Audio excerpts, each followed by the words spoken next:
तो दोस्तों शुरू करते हैं आज की इंफोटेक न्यूज। पहली खबर जो आ रही है वो है टाटा कंसल्टेंसी सर्विसेज से रिलेटेड, जिन्होंने सेटअप किया एक advance research centre in partnership with IIT Kharagpur. तो यहाँ पर high quality research in the area of digital health, robotics, intelligence systems, edge computing, embedded systems और एआई, इनके ऊपर ये काम करेंगे। और बेसिकली जो इनके न्यू टाउन के पास में इलाका है, वहाँ का ऑफिस भी इसके लिए इस्तेमाल किया जाएगा। 3 state of the art laboratory से यहाँ पे होगी, जहाँ पर 150 टीसीएस साइंटिस्ट जो है वो भी काम करेंगे इन सारे कटिंग एज टेक्नोलॉजीज के ऊपर। और इसके वजह से इनको उम्मीद है कि सेंसिंग, कम्युनिकेशन, एज कंप्यूटिंग जो मैंने बातें की, उस फील्ड में कोई अच्छा ब्रेक थ्रू करते हुए ये अच्छे प्रोडक्ट्स बाहर ला पाएंगे। अगली खबर दोस्तों जो आ रही है वो है कोलकाता मेट्रो से रिलेटेड, जहाँ पर 14 किलोमीटर की जो टोटल पर्पल लाइन है कोलकाता मेट्रो की, इसका एक्सपेक्टेड जो अभी डेट आ रहा है कंप्लीशन का, वो 2028 और अर्ली 2029 आ रहा है। तो टीबीएम मशीन्स जो जर्मनी के अंदर की हेरेनक्रेंट कंपनी कर रही है, वो चाइना में असेंबल हो रही है, जो कि दिसंबर में आएगी ऐसा उन्होंने कहा है। इसके बाद में यहाँ पे टनलिंग का काम शुरू होगा। तो यहाँ पर जो है एस्पेरेंट स्टेशन के लिए बॉक्स बनना है 300 मीटर का, कुछ बड़े बड़े यहाँ पर काम है, तो उसके हिसाब से यहाँ पे टाइम लगने वाला है इस प्रोजेक्ट को। अगली खबर दोस्तों जो आ रही है वो है फिर से वेस्ट बंगाल से, जाके गवर्नमेंट ने पास किया एक motion seeking direct flights to US and Europe from Kolkata. तो यहाँ पे कोलकाता एयरपोर्ट से बेसिकली ये चाहते हैं कि इंटरनेशनल फ्लाइट शुरू हो यूरोप और यूएस के लिए। अनफॉर्चुनेटली अभी तक इतनी कनेक्टिविटी या इतना रूट स्कोप यहाँ पे न होने की वजह से बड़े दूसरे जो शहर है दिल्ली, मुंबई से जो है यहाँ पे राउटिंग करनी पड़ती थी। लेकिन यहाँ पर कोशिश हो रही है कि एक मोशन पास किया जाए यहाँ के हाउस में, जिसकी वजह से इन फ्लाइट्स को शुरू किया जा सके। तो यहाँ पर इनका कहना है कि यूनियन गवर्नमेंट को ल्योर करनी चाहिए एयरलाइंस की वो इंटरनेशनल फ्लाइट्स यहाँ से ऑपरेट करे। लेकिन अगर देखा जाए तो यहाँ पर ये जो फ्री मार्केट का है कंडीशन, उसके हिसाब से यहाँ पे से उतना डिमांड नहीं होगा, यहाँ पे जो है उतना ज्यादा आना जाना नहीं है लोगों का, इसलिए रूट्स ऑपरेट नहीं हो रहे। वरना बैंगलोर जैसे शहर से जो है, और इनफैक्ट पोर्ट ब्लेयर जैसे शहर से जो है, वहां से भी इंटरनेशनल फ्लाइट्स ऑपरेट होती है। यूएस की फ्लाइट जो है वो मेनली दिल्ली, मुंबई, बेंगलुरु को,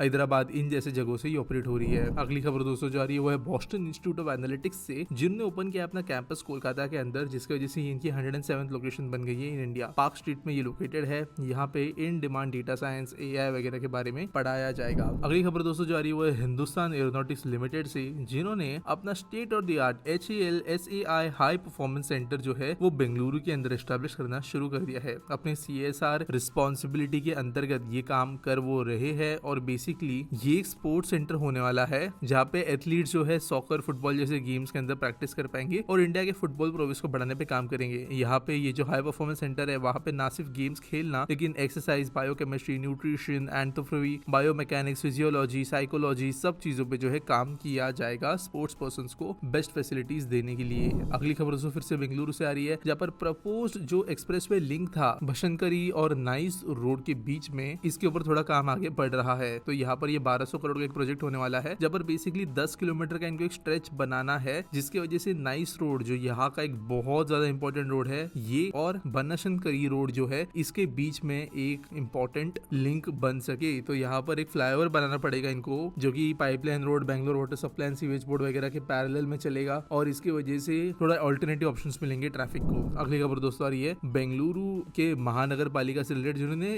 कंडक्ट किया है pedestrian encroachment clearance operation Saturday को। अलग अलग जोन्स ऑफ द सिटी में ये किया गया, और बेसिकली फुटपाथ के ऊपर आप लोग जानते होंगे कि बहुत ज्यादा एनक्रोचमेंट जैसे कई शहरों में हो रही है, तो उसको कम करने के लिए किया गया। तो यहाँ पे जो भी इलीगल चीजें बनाई गई थी, वेंडर्स वगैरह थे, उनके एनक्रोचमेंट्स को हटाया गया। होपफुली देश के कई दूसरे शहरों में भी ये होता रहेगा। अगली खबर दोस्तों जो आ रही है वो है तेलंगाना से, जहाँ पर एक फ्रेश मैन्युफैक्चरिंग इन्वेस्टमेंट इनको मिल रही है, बैच एक इन्वेस्टमेंट्स की है, जिसका टोटल वैल्यू है 7600 करोड़ और पोटेंशियल है 5200 जॉब्स क्रिएट करने का। और ये अलग अलग सेक्टर्स में है, aerospace, defence, electronics, energy storage, eyewear manufacturing वगैरह के अंदर। मेन बड़ा जो इन्वेस्टमेंट हो रहा है वो लेंसकार्ट के जरिए है, जो यहाँ पे एक आईवेयर मैन्युफैक्चरिंग फैसिलिटी बनाएगा। इसके अलावा renewable energy and solutions provider Premier Energies, aerospace, defence player, Azad Engineering, इनके द्वारा यहाँ पे और इन्वेस्टमेंट्स किए जाने वाले हैं। अगली खबर दोस्तों जा रही है वो है housing board of Jammu and Kashmir से रिलेटेड, जहाँ पर श्रीनगर रिंग रोड के आसपास में इन्होंने डिसाइड किया है कि वो 30 टाउनशिप्स बनाएंगे, और एक टाउनशिप जो होगी वो 200 हेक्टेयर की होगी, यानी कि टोटल 6000 हेक्टेयर का यहाँ पर शहर बनने वाला है विद 1,18,000 कनाल्स। तो बेसिकली जो रिंग रोड श्रीनगर का, वहां से कनाल्स भी बहुत सारी आसपास से गुजरती है, फार्म लैंड है। तो इन कनाल्स के लगते ही इन्होंने हाउसिंग प्रोजेक्ट बनाने का डिसीजन लिया है, जिसकी वजह से यहाँ पे शहर को एक्सपांशन जो है वो प्रॉपर तरीके से किया जा सकेगा, और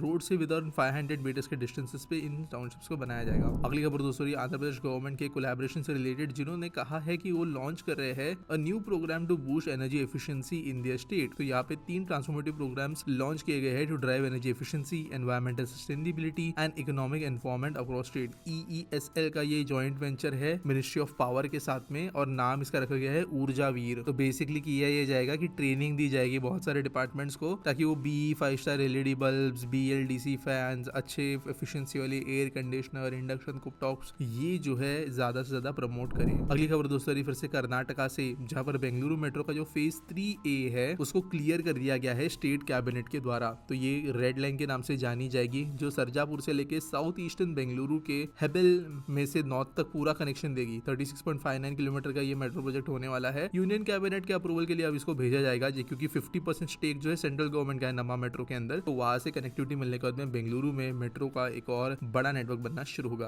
आज के एसपीटी सवाल के बारे में बात करें, अननोन न्यूज से पूछते हैं any update on Vasai Virar metro project और the new ceiling which is to be constructed. तो देखो यार, मेट्रो प्रोजेक्ट पे तो कोई अपडेट नहीं है। सीलिंग की अगर मैं बात करूं तो जो न्यू CM डिप्टी CM आए हैं महाराष्ट्र के, उन्होंने स्टेटमेंट्स दिए हैं कि वर्सोवा से लेके दहीसर तक का जो प्रोजेक्ट है, ये अगला काम अब शुरू होने वाला है बहुत जल्द। अब वर्सोवा तक तो ऑलरेडी सीलिंग अंडर कंस्ट्रक्शन है, जिसका काम अब तेजी से बढ़ना शुरू होगा और ज्यादा स्पीड से, और वर्सोवा से लेके दहीसर तक का जो काम है इसको स्पीड अप किया जाएगा। और ये स्टेटमेंट्स मिले उसके बाद में विरार के लिए बहुत ज्यादा वेट नहीं करेंगे। तो होप ये कर सकते हो 3-4 साल बाद में विरार तक के लिंक के लिए भी काम शुरू हो जाएगा। मेट्रो को यार अब देखो अच्छा से अपडेट नहीं है, और जो भी एक्सटीरियर मेट्रोज है ना, चाहे वो बदलापुर जाने वाली मेट्रो हो, वसई विरार जाने वाली मेट्रो हो, वहाँ पे अभी तक जो है एकदम ज्यादा पैशनेटली कोई भी गवर्नमेंट अथॉरिटी काम नहीं कर रही है। बिल्डर अथॉरिटी का इसमें बहुत बड़ा रोल है मेट्रो बनने का, जैसे उनके बीच के प्रोजेक्ट्स के रेट कम हो जाते हैं, तो उनको जो है वो नहीं होना देना है। तो इसके लिए थोड़ा इशू चल रहा है। बाकी आपको अगर सवाल का जवाब मिल गया होगा तो जरूर लाइक करना, कमेंट करना। आपके उसके सवाल है तो आप कमेंट कर सकते हो। अब बाकी न्यूज सबमिट करने के लिए आपको डिस्क्रिप्शन में लिंक मिल जाएगी। मिलेंगे अगले वीडियो में।